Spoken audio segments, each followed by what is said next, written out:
یا بنی اسرائیل، اے اولاد یعقوب، اذکرو، تم یاد کرو، نعمتی، میری نعمت۔ آپ کو پہلے بھی عرض کیا تھا یہ قرآن پاک کا معجزہ ہے کہ اگر انسان غور سے سنے تو خود بخود کئی معنی یاد ہو جاتے ہیں، کیونکہ بار بار معنی ریپیٹ ہوتے ہیں۔ نعمتی، میری نعمت، التی، وہ نعمت، انعمت، جو انعام کی میں نے، علیکم، تم پر۔ تو اے یہودیوں، تم وہ نعمتیں یاد کرو جو میں نے تمہارے آباء و اجداد پہ نازل فرمائی۔ وَأَنِّي، اور بے شک میں نے، فضلتکم، تمہیں فضیلت دی، علی العالمین، سارے جہان والوں پر۔ امت محمدیہ سے پہلے ساری امتوں میں افضل امت بنی اسرائیل تھی۔ واتقوا، اور تم ڈرو، یومن، اس دن سے، لا تجزی، نہ بدلہ ہو سکے گی، نفس، کوئی جان، ان نفس، کسی جان کا، شیئن، کچھ بھی، یعنی کوئی جان کسی جان کا کچھ بھی بدلہ نہ ہو سکے گی۔ یعنی پرانے زمانوں میں یہ رواج عام تھا، زمانہ جاہلیت میں، کہ اگر کوئی جرم کر دیتا تو پھر ہوتا یہ کہ وہ یہ کہتا کہ تم میرے بیٹے کو چھوڑ دو، مجھے قتل کر دو، اور اس کی ماں کو قتل کر دو، اس کو دوسرے بھائی کو قتل کر دو، اسے چھوڑ دو، یہ تو چھوٹا ہے، ابھی تو اس کی شادی بھی نہیں ہوئی۔ دوسرا قبیلہ جو ہے وہ جان لے کر دوسرے کی جان چھوڑ دیتا تھا۔ فرمایا کل بروز قیامت جو جہنم میں کافر جا رہا ہوگا تو اس کافر کو کوئی بچا نہ سکے گا۔ وہاں اول تو بات یہ ہے کہ ماں باپ، بھائی بہن سب میں نفسا نفسی ہوگی، کوئی کسی کے لیے کام نہیں آئے گا۔ لیکن بالفرض اگر کوئی کہے بھی کہ مجھے جہنم میں ڈال دو اور اسے چھوڑ دو تو ایسا نہیں ہوگا۔ حضرت علامہ قرطبی علیہ الرحمہ فرماتے ہیں اجمع المفسرون علی ان المراد بهذه الآیہ النفس الکافرہ لا کل نفس۔ تمام مفسرین کا اس پر اجماع ہے کہ یہاں نفسوں سے مراد کافر ہے، یعنی کافر کو کوئی قسم کا فائدہ قیامت کے دن نہ پہنچے گا، نہ تو اس کی جان جو کوئی چھڑا سکے گا، ولا یقبل منہا شفاعت، اور نہ یقبل، قبول کی جائے گی، منہا، اس کافر کی طرف سے، شفاعت، کوئی شفاعت، یعنی جس کا خاتمہ کفر پر ہوا اس کے لیے کوئی شفاعت فائدہ نہ دے گی۔ ولا یؤخذ، اور نہ لیا جائے گا، منہا، ان سے، اس کافر سے، عدل، کوئی فدیہ، یعنی مال دے کر بھی کوئی اسے نہیں چھوڑا سکے گا۔ دنیا کے اندر جان چھڑانے کا ایک طریقہ یہ ہوتا ہے سورس لگا دی جائے، اور ایک طریقہ یہ ہوتا ہے کہ مال دے کر جان چھڑائی جائے، تو ایسا بھی نہ ہوگا۔ ولا هم ينصرون، اور نہ وہ مدد کیے جائیں گے۔ دنیا کے اندر جان چھڑانے کا چوتھا طریقہ یہ ہوتا ہے کہ حملہ کر کے چھڑا لیا جائے، تو اللہ کے عذاب سے کوئی چھڑا نہ سکے گا۔ تو یہ آیت کافروں کے بارے میں ہے۔ ہاں، جس کا خاتمہ ایمان پر ہوا اس کے لیے شفاعت کے دروازے ہیں، اور شفاعت کبریٰ کا دروازہ رسول اللہ صلی اللہ علیہ وسلم کھولیں گے۔ وعید، اور یاد کرو اے بنی اسرائیل، وہ وقت، نجیناکم، ہم نے نجات دی تمہیں، نجینا، ہم نے نجات دی، کم، تمہیں، من آل فرعون، فرعونیوں سے، قوم قبط جسے قبطی بھی کہتے ہیں، اور قوم عمالیق سے، مصر کا جو بھی بادشاہ ہوتا تھا اسے فرعون کہتے تھے۔ مصر کے ہر بادشاہ کو فرعون کہتے، لیکن موسیٰ علیہ السلام کے دور میں جو فرعون تھا اس کا اصل نام تھا ولید بن مصعب بن ریان، اور اس کی عمر 400 برس سے زائد ہوئی۔ 300 برس یا 320 برس تک اسے کوئی بیماری نہ ہوئی، اس کے سر میں درد تک نہ ہوا، پورے مصر کی اسے بادشاہت ملی تھی۔ اور آل فرعون سے مراد فرعون کی اولاد نہیں ہے، بلکہ یہاں پر آل جو ہے وہ متبعین کے معنی میں، فرعون کی پیروی کرنے والے۔ تو آل جو ہے وہ متبعین کے لیے بھی آتا ہے اور اولاد کے لیے بھی آتا ہے۔ تو جب ہم درود پاک پڑھتے ہیں اللہم صلی علی سیدنا مولانا محمد وعلی آل سیدنا مولانا محمد، تو ہم اس طرح درود پڑھتے ہیں، اے اللہ درود نازل فرما ہمارے سردار، ہمارے مولا محمد صلی اللہ علیہ وسلم پر اور آل محمد پر۔ تو آل محمد میں صحابہ بھی داخل ہیں، اہل بیت اطہار بھی داخل ہیں، اور قیامت تک آنے والے صالحین بھی داخل ہیں کہ سب متبعین ہیں۔ آل کے معنی فرما برداری کرنے والے بھی ہوتا ہے۔ یسومونکم سوء العذاب، یسومونکم وہ چکھاتے تھے تمہیں، سوء العذاب برا عذاب، یعنی بڑی سخت تکلیف دیتے تھے۔ بنی اسرائیل کی تعداد وہ تقریباً 6 لاکھ تھی، تو فرعون نے ان پر ظلم اس طرح کیا کہ ہر ایک بنی اسرائیل کو غلام بنایا اور فرعونیوں کے گھروں میں رکھ دیا۔ تو ہر گھر میں 1 یا 2 بنی اسرائیلی تھے، اور فرعون کی طرف سے پورا آرڈر تھا کہ وہ گھر والے اسے دبا کے رکھیں، ظلم و ستم کرے، کوئی پوچھنے والا نہیں۔ وہ کیا کرتے تھے؟ بہت زیادہ بے دردی سے محنت و مشقت کے مشکل کام انہوں نے بنی اسرائیل پر لازم کیے تھے، اور پتھروں کی جو چٹانیں وہ کاٹ کر انہیں وہ کہتے کہ تو دھوتے دھوتے ان کی کمریں اور گردنیں زخمی ہو گئی تھی۔ غریبوں پر ٹیکس لگایا گیا تھا، اور سورج ڈوبنے سے پہلے زبردستی وہ ٹیکس وصول کیا جاتا، اور جو غریب بنی اسرائیل نہ دے سکتا اس کا ہاتھ گردن کے ساتھ ملا کر باندھ دیا جاتا، اور مہینے بھر تک اسی تکلیف میں طرح طرح کی سزائیں دی جاتی ہیں۔ اور یہ ساری باتیں علامہ خازن علیہ الرحمٰن نے تفسیر خازن میں لکھی۔ اس طرح وہ ظلم و ستم کرتے تھے۔ فرمایا اے بنی اسرائیل یاد کرو، فرعونیوں سے ہم نے تمہیں نجات دی، وہ فرعونی جو تم پر بہت زیادہ ظلم و ستم کرتے تھے۔ یذبحون ابناءکم، وہ تمہارے بیٹوں کو ذبح کرتے۔ فرعون نے خواب دیکھا، اور اس خواب کی تعبیر کاہنوں نے اسے یہ بتائی کہ بنی اسرائیل میں ایک بچہ پیدا ہونے والا ہے جو تیری سلطنت کو تباہ کر دے گا۔ تو فرعون نے سپاہی مقرر کیے، داعیہ مقرر کی، اور بنی اسرائیل میں جہاں اسے علم ہوتا کہ وہاں کسی بچے کی ولادت کی امید ہے تو سپاہی پہرا دیتے، دائی گھر کے اندر ہوتی، اگر وہ بیٹا پیدا ہوتا تو اسے ذبح کر دیا جاتا۔ اس طرح انہوں نے 70,000 بچوں کو ذبح کیا، 90,000 عورتوں کا حمل ضائع کیا۔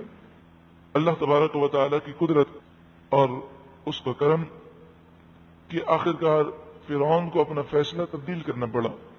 ہوا یہ کہ بنی اسرائیل کے جوان بوڑھے ہونے لگے، اور بچے تو وہ قتل کر رہے تھے۔ تو فرعونیوں نے کہا کہ اے فرعون، بنی اسرائیل کے جوان تو بوڑھے ہونے لگے، بچے تو زندہ رہنے نہیں دیتا، اور عورتیں کسی کام کی نہیں، تو ہم اپنے محنت مشقت کے کام کس سے لیں گے؟ تو فرعون نے یہ اعلان کر دیا کہ 1 سال بچے زندہ رکھنے کا سال ہے اور 1 سال ذبح کرنے کا سال ہے۔ جس سال زندہ رکھنے کا سال تھا اس سال حضرت ہارون کی ولادت ہوئی، اور جس سال میں قتل کرنے کا اعلان کیا تھا اس سال حضرت موسیٰ علیہ السلام کی ولادت ہوئی۔ موسیٰ علیہ السلام جب پیدا ہوئے تو اللہ تبارک و تعالی نے ان کی حفاظت فرمائی، اور کسی کو یہ خبر نہ ہو سکی کہ موسیٰ علیہ السلام کی یہاں ولادت ہوئی ہے۔ صرف وہ دائی کہ جو گھر میں موجود تھی، اس نے جب حضرت موسیٰ علیہ السلام کی ولادت پر آپ کا چہرہ دیکھا تو آپ کی آنکھیں دیکھ کر وہ حضرت موسیٰ علیہ السلام کی محبت میں مبتلا ہوئی، اور وہ دائی نے یہ سوچا کہ میں اس بچے کو قتل نہ کروں۔ گھر میں ایک بکری کا بچہ تھا، اسے ذبح کیا اور اس کا خون کپڑوں پہ لگا کر سپاہیوں سے کہا کہ میں نے خود ہی بچہ قتل کر دیا۔ سپاہیوں نے اس پہ بھروسہ کر لیا۔ حضرت موسیٰ علیہ السلام اپنی ماں کے پاس رہے جب تک اللہ نے چاہا، اور جب اللہ کا حکم ہوا، حضرت موسیٰ علیہ السلام کی والدہ کے دل میں الہام ہوا، تو آپ نے حضرت موسیٰ علیہ السلام کو ایک لکڑی کے صندوق میں رکھ کر دریا میں ڈال دیا، اور پھر یہ صندوق دریا نیل کے ذریعے فرعون کے محل تک پہنچ گیا۔ اور پھر اللہ تبارک و تعالیٰ کی قدرت کہ فرعون کی زوجہ حضرت بی بی آسیہ جو کہ مومن تھیں، انہوں نے فرعون کے سامنے ضد کی اور کہا کہ اس بچے کو ہم پال لیں۔ آخرکار فرعون مان گیا، اور جس بچے سے اسے خطرہ تھا اس بچے کی پرورش فرعون نے اپنے محل میں کی۔ وَيَسْتَحْيُونَ نِسَاءَكُمْ، جب تک موسیٰ علیہ السلام نے اعلان نبوت نہ کیا اس وقت تک یہ بچوں کے قتل کا سلسلہ جاری تھا، اور جب آپ نے اعلان نبوت کر دیا تو فرعون کو احساس ہوا کہ جس بچے کو میں نے قتل کرنے کے لیے ہزاروں بچے قتل کیے وہ تو میرے ہی محل میں پرورش پاتا رہا۔ وَيَسْتَحْيُونَ نِسَاءَكُمْ، اور وہ تمہاری بیٹیوں کو زندہ رکھتے تھے۔ وَفِي ذَلِكُمْ بَلَاءٌ مِّن رَبِّكُمْ عَظِيمٌ، اور اس میں تمہارے لیے تمہارے رب کی طرف سے بڑی بلا تھی، بڑی آزمائش تھی۔ اللہ تبارک و تعالی نے اس آزمائش سے تمہیں نجات عطا فرمائی۔ اللہ تبارک و تعالی نے یہ معاملہ فرمایا جس میں یہ درس ہے کہ چاہے دنیا کے بڑے سے بڑے دشمن جمع ہو جائیں، وہ نقصان پہنچانا چاہے اور اللہ بچانا چاہے تو کسی کی طاقت نہیں کہ وہ نقصان پہنچا سکے۔ اور پھر اللہ تعالیٰ کی شان اور قدرت کو دیکھیں کہ موسیٰ علیہ السلام کا جو سخت جانی دشمن تھا فرعون، جس نے موسیٰ علیہ السلام کے خوف سے 70,000 بچوں کو قتل کروایا، 90,000 عورتوں کے حمل ضائع کروائے، اسی کے گھر پر اللہ تبارک و تعالی نے موسیٰ علیہ السلام کی پرورش فرمائی۔ ان اللہ علی کل شیء قدیر، بے شک اللہ ہر چاہت پر قادر ہے۔ آپ کا نام موسیٰ رکھا گیا۔ موسیٰ اس کے معنی لکڑی اور پانی کے ہوتے ہیں، تو چونکہ آپ لکڑی کے تابوت میں، لکڑی کے صندوق میں ملے اور پانی سے ملے، اس مناسبت سے آپ کو موسیٰ کہا گیا۔ اور یہ موسیٰ لفظ عربی لفظ نہیں ہے بلکہ یہ عبرانی لفظ ہے۔ حضرت موسیٰ علیہ السلام کو فرعون نے یہ چاہا کہ میں ان کی پرورش کروں، لیکن موسیٰ علیہ السلام دودھ کے لیے رو رہے ہیں، 3 مہینہ عمر ہے۔ تو فرعون نے یہ اعلان کیا کہ جو بھی دودھ پلانے والی عورت ہو وہ آئے، اگر وہ اس بچے کو دودھ پلا دیتی ہے اور یہ بچہ اس کا دودھ قبول کر لیتا ہے تو فرعون کی طرف سے بہت زیادہ انعام اور اکرام دیا جائے گا۔ بہت ساری عورتیں جمع ہوئیں۔ وہاں واقعہ یہ ہوا، حضرت موسیٰ علیہ السلام کی والدہ کو جب یہ پتہ چلا کہ صندوق میں سے ایک بچہ ملا ہے اور وہ فرعون کے ہاتھوں میں ہے، تو قرآن مجید فرقان حمید نے ایک مقام پر بیان کیا کہ قریب تھا کہ آپ کی والدہ چیخ اٹھتی ہیں اور کہتی کہ میرا بیٹا ہے، لیکن اللہ نے صبر دیا اور آپ نے اس راز کو راز رہنے دیا اور اپنی بیٹی سے کہا کہ جاؤ، جو موسیٰ علیہ السلام کی بہن ہے، جا کر دیکھو وہ کیا کر رہے ہیں اور ان کی باتیں سنو۔ تو وہ گئیں تو انہوں نے محل میں دیکھا کہ عورتیں آ رہی ہیں، موسیٰ علیہ السلام رو رہے ہیں اور کسی عورت کا دودھ آپ جو ہے قبول نہیں فرماتے۔ تو موسیٰ علیہ السلام کی بہن نے، جن کا نام بھی مریم ہے، یہ وہ مریم نہیں ہے کہ جو عیسیٰ علیہ السلام کی والدہ ہیں۔ عیسیٰ علیہ السلام کی والدہ میں اور موسیٰ علیہ السلام کی بہن مریم میں سینکڑوں برس کا فاصلہ ہے۔ موسیٰ علیہ السلام کی بہن مریم وہ جب دیکھتی ہیں کہ یہ حالات ہیں تو آپ کہتی ہیں کہ کیا آپ اس بات کو پسند کرتے ہیں کہ میں آپ کو ایسی خاتون بتاؤں کہ وہ خاتون ایسی ہے کہ میرا یہ خیال ہے کہ بچہ اس کا دودھ پی لے گا؟ تو فرعون نے کہا ضرور۔ تو آپ اپنی والدہ کو بلا کر لائیں۔ حضرت موسیٰ علیہ السلام رو رہے ہیں، جیسے ہی والدہ نے محل کے اندر قدم رکھا، آپ کی خوشبو پا کر موسیٰ علیہ السلام خاموش ہو گئے، اور جیسے ہی آپ نے گود میں لیا موسیٰ علیہ السلام نے ان کا دودھ پینا شروع فرمایا۔ فرعون کو شک ہوا اور اس نے کہا کہ اے عورت، تو اس بچے کی کون ہے؟ اللہ تبارک و تعالی نے مدد فرمائی اور آپ کی والدہ کے دل میں یہ جواب القا فرمایا۔ آپ نے فرمایا کہ بعض بچے بہت نفیس ہوتے ہیں، ان کی طبیعت میں بڑی نفاست ہوتی ہے، تو وہ اس عورت کے قریب نہیں جاتے جو عورت نفیس نہ ہو۔ تو میں روزانہ غسل کرتی ہوں اور بہت زیادہ نفاست کا خیال کرتی ہوں۔ تو یہ جواب سن کر فرعون یہ سمجھا کہ اس کے معنی یہ ہے کہ یہ عورت چونکہ بہت نفیس ہے اس لیے یہ بچہ دودھ پینے کے لیے تیار ہو گیا۔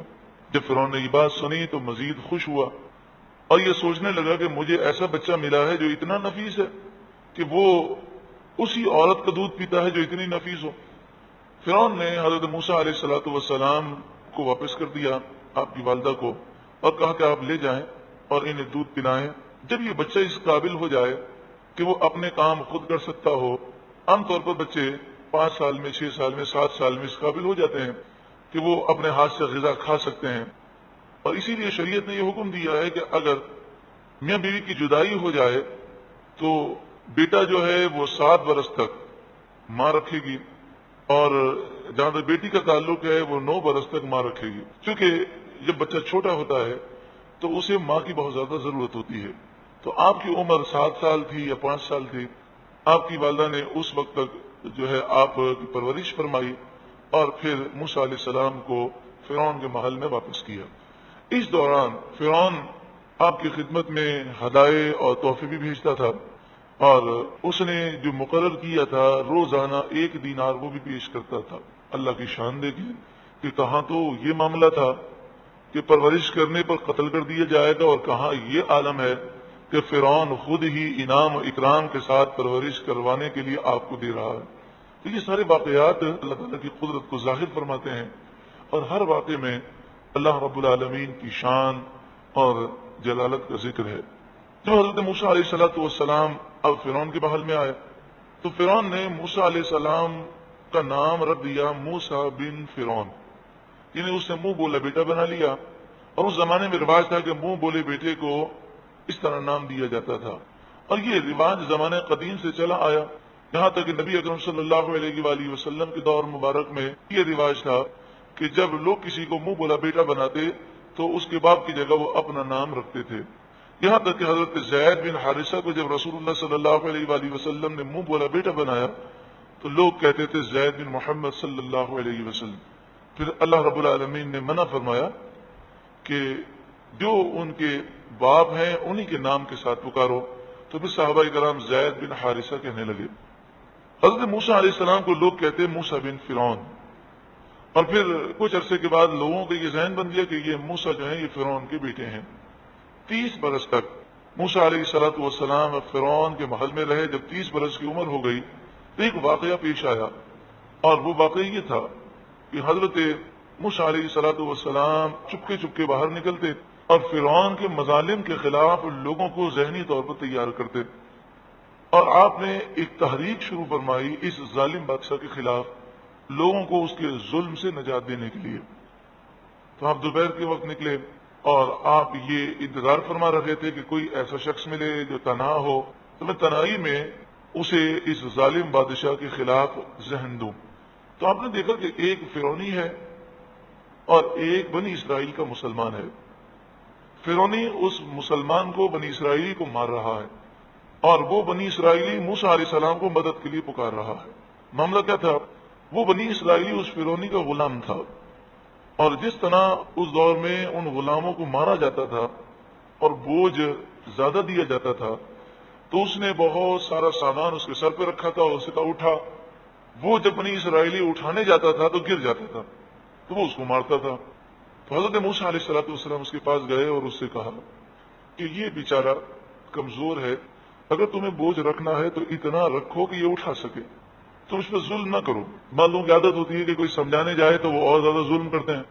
تو جیسے ہی موسیٰ علیہ السلام نے سمجھایا تو اس نے لاتوں سے اور مکوں سے اسے مارنا شروع کر دیا، اور کہنے لگا میں تو اسے بہت ماروں گا۔ موسیٰ علیہ السلام کو رحم آیا تو آپ نے اسے چھڑانے کی کوشش کی، وہ اسے چھوڑتا نہیں تھا، تو آپ نے آہستہ سے ایک مکہ اسے مارا۔ موسیٰ علیہ السلام کی توجہ اس طرف سے ہٹ گئی کہ یہ مکہ تو آہستہ ہے لیکن اس میں نبوت کی جو طاقت ہے وہ طاقت یہ برداشت نہیں کر سکے گا، تو آپ کا یہ مکہ کھاتے ہی وہ فرعونی فوراً مر گیا۔ موسیٰ علیہ السلام بڑے پریشان ہوئے کہ یہ تو ایک ایسا معاملہ ہے کہ جو میرا مشن ہے کہ آہستہ آہستہ میں لوگوں کے ذہن کو بنا رہا ہوں، اس میں بہت بڑی رکاوٹ بنے گی۔ دوسرا دن جب ہوا تو پھر آپ نے دیکھا کہ وہ بنی اسرائیلی آج دوسرے فرعونی سے لڑ رہا ہے، اس نے پھر مدد کے لیے پکارا، تو موسیٰ علیہ السلام کو جلال آیا اور آپ نے فرمایا کہ تجھے اپنا خیال خود رکھنا چاہیے، تو بڑا عجیب و غریب آدمی ہے، روز لڑتا رہتا ہے۔ جب تجھے معلوم ہے کہ تم لوگ مظلوم ہو، غلام ہو، تو تم اپنی حفاظت کا انتظام خود کیوں نہیں کرتے؟ لیکن پھر حضرت موسیٰ علیہ السلام کو رحم آیا، کیونکہ وہ بہت بری طرح مار رہا تھا، تو آپ اس کو بچانے کے لیے آگے بڑھے، وہ غلط فہمی کا شکار ہو گیا۔ اس نے یہ سمجھا کہ موسیٰ علیہ السلام نے جو مجھ پر جلال فرمایا ہے تو اب ایک مکہ مبارک مجھے بھی دیں گے، اور کل وہ مکے کی طاقت دیکھ چکا تھا، تو یہ ڈر گیا اور کہنے لگا موسیٰ کل مکہ مار کے آپ نے اس کو قتل کیا، آج مجھے قتل کرنا چاہتے ہیں۔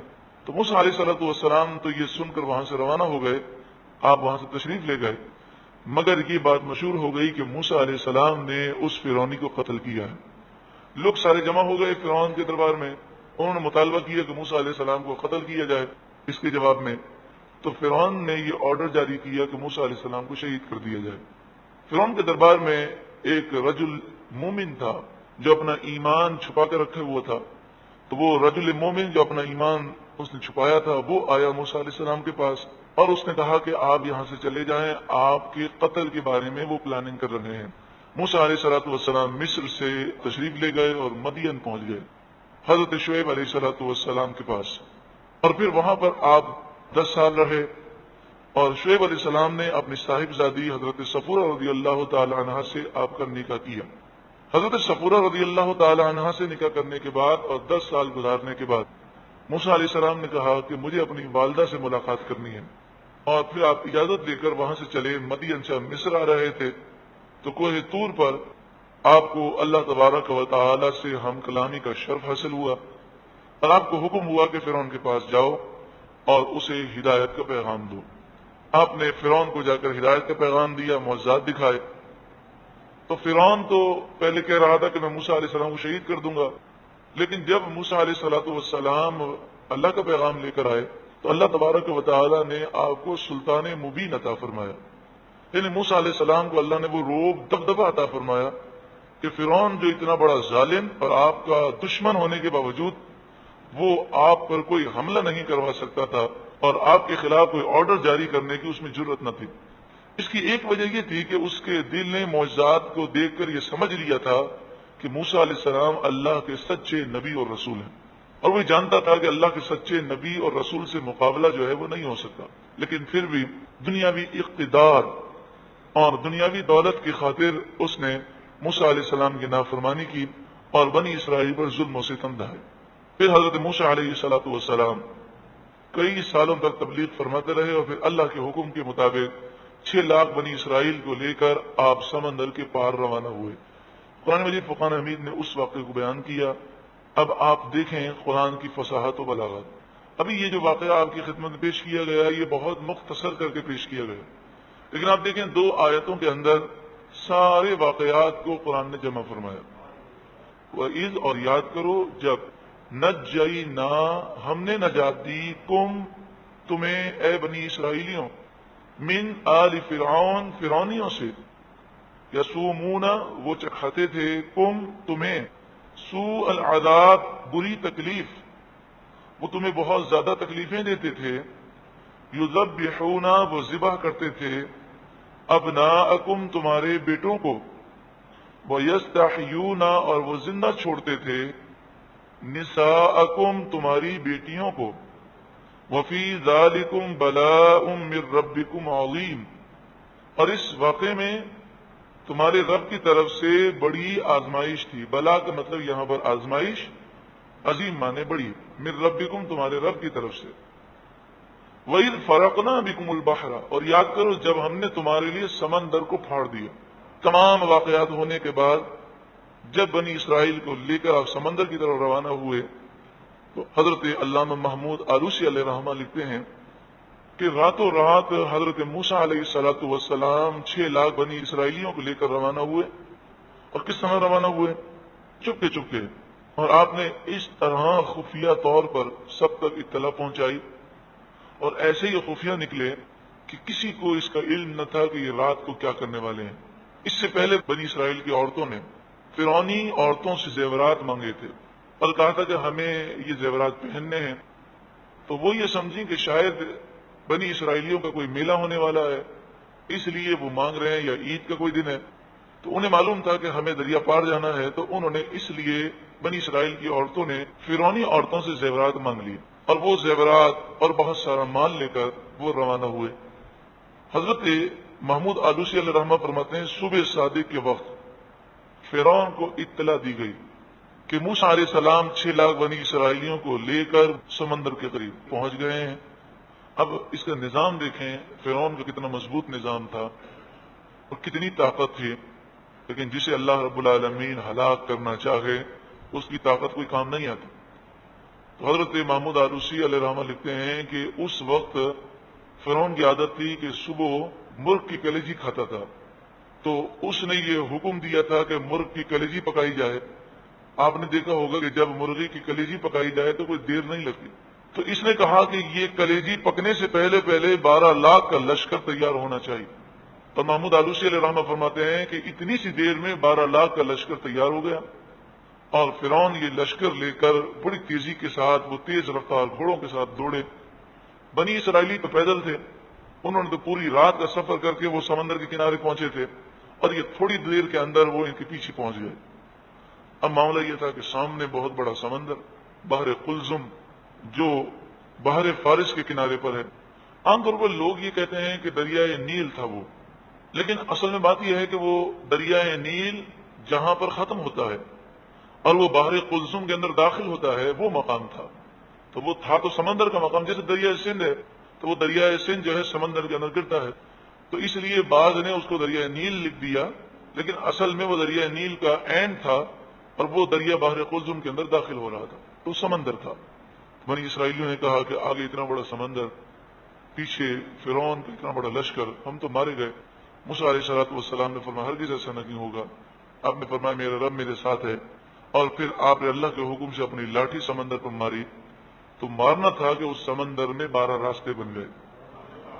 راستے ایسے بنے کہ جیسے بالکل خشک راستے، اور وہ پانی اس طرح کھڑا ہو گیا جیسے پانی کی دیواریں ہوں، لیکن بنی اسرائیلیوں کو گھبراہٹ بھی نہ ہو اور وہ یہ نہ سمجھیں کہ ہم جا رہے ہیں اور باقی 11 قبیلے شاید ڈوب گئے. اس لیے وہ پانی کی جو دیواریں تھیں وہ ٹرانسپیرنٹ بنائی گئیں، آر پار نظر آ رہا تھا. اور پھر اللہ تعالیٰ کی قدرت اور اس کا کرم کہ ان دیواروں کے اندر اللہ تبارک و تعالی نے ایسا نظام پیدا فرمایا کہ وہ دیواریں روشن دان کی طرح تھیں. یعنی ایک تو آر پار نظر آ رہا تھا، دوسرا یہ کہ ایک کی آواز وہاں تک پہنچ جاتی تھی. تو وہ بڑے مزے سے باتیں کرتے ہوئے وہ دریا سے سمندر سے پار ہو گئے. فرعون سمندر کے کنارے آ کے رک گیا. اب سارے اس کے جرنیل کہنے لگے چلیں آگے. فرعون نے دل میں سوچا یہ تو اللہ کے سچے نبی ہیں، اور اگر میں گیا تو میں تو ہلاک ہو جاؤں گا.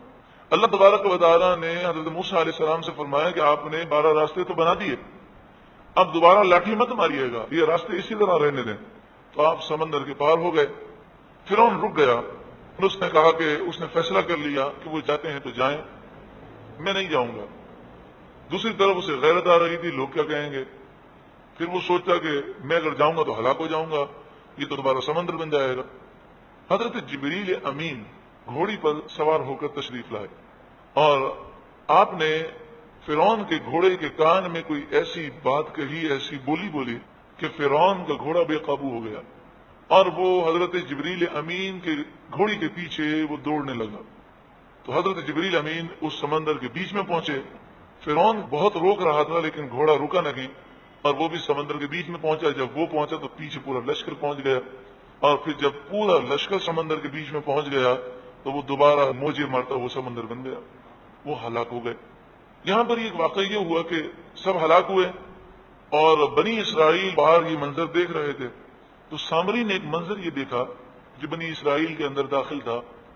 اس نے یہ دیکھا کہ ایک گھوڑی جو ہے وہ سمندر سے واپس نکل لگی ہے.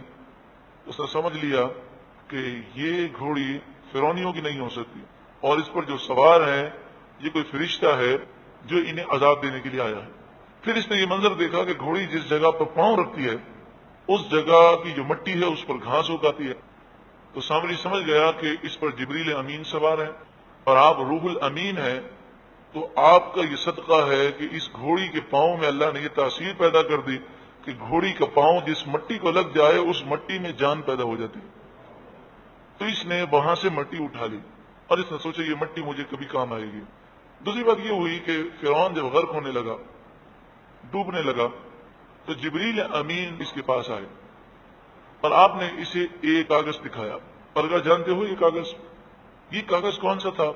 فرعون اپنے آپ کو خدا کہتا تھا اور سارے لوگ اس کی پوجا کرتے تھے جو فرعونی تھے. تو جب بارشیں بند ہو گئیں تو فرعون کے پاس آئے اور کہنے لگے کہ تو ہمارا خدا ہے، تو بارشیں برسا دے.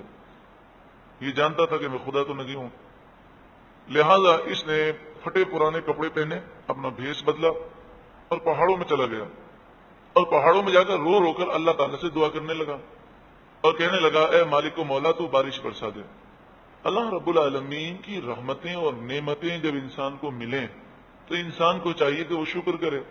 فرعون کے اس واقعے میں یہ بھی درس ہے کہ اللہ تبارک و تعالیٰ نے اسے مصر کی بادشاہت عطا فرمائی، 320 سال تک سر میں درد تک نہ ہوا، کوئی بیماری نہ ہوئی.